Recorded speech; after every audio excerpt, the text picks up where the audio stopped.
There are just some fights in Monster Hunter that push you to your limits. No matter how strong you are, no matter how much you prepare, some monsters are just relentless. But the hardest fight I've ever faced, it wasn't against a monster I could see. It was a fight I didn't even realize I was in. And this monster's name is Dolverath. The more I played Monster Hunter, the more I realized something. Some fights in the game feel just like real life. You go in thinking you're ready, your armor's upgraded, your weapon's sharp, and then you get wrecked. Not because you're bad, not because you're unprepared, but because you didn't even see the attack coming. That's what it felt like for me. Except the monster I was fighting wasn't even in the game. It was something I couldn't see, something I couldn't track, something I couldn't predict. At first, I told myself I just needed to push through it. Stay busy, work harder.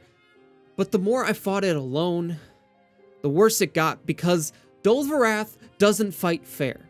It doesn't give you time to breathe. It just keeps coming. I kept thinking, if I just keep moving, I'll get through it. If I just stay busy, I'll get through it. But that's not how it works. Then it finally clicked. Dolverath wasn't just some made-up monster in my head. Dolverath was real. Dolverath is Doler. Pain, suffering. Dolverath is Varos, the harsh truth. Dolverath is depression. And like any other hunt, the hardest part wasn't the first battle. It was getting back up after the first cart. I have spent so long fighting Dolverath like any other monster, swinging wildly, hoping if I just hit hard enough, it would just go away. But that's not how you win this fight.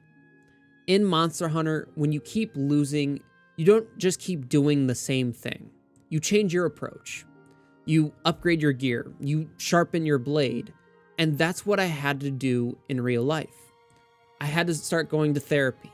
I had to start taking medication. I had to start building habits, start working out, and have a team that I could rely on. At first, it felt like nothing was changing, like I was just swinging in air.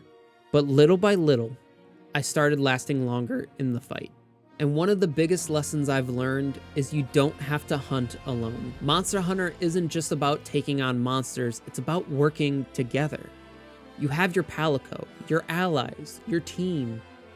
And in real life, I have mine.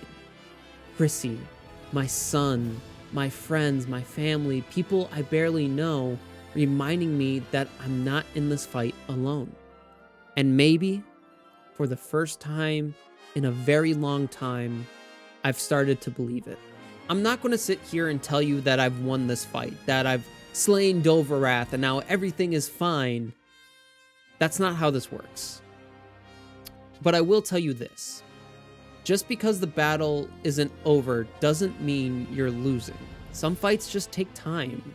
Some wounds just take longer to heal. But as long as you keep showing up, keep sharpening your blade, you're still in the fight. The hunt for Dolverath, in my opinion, will never really truly end for me. But the more I fight, the more I learn about myself, the more I prepare, the better I'm going to get.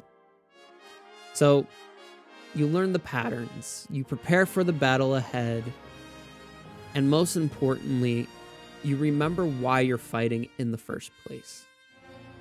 So, when it comes to Dolverath, keep hunting.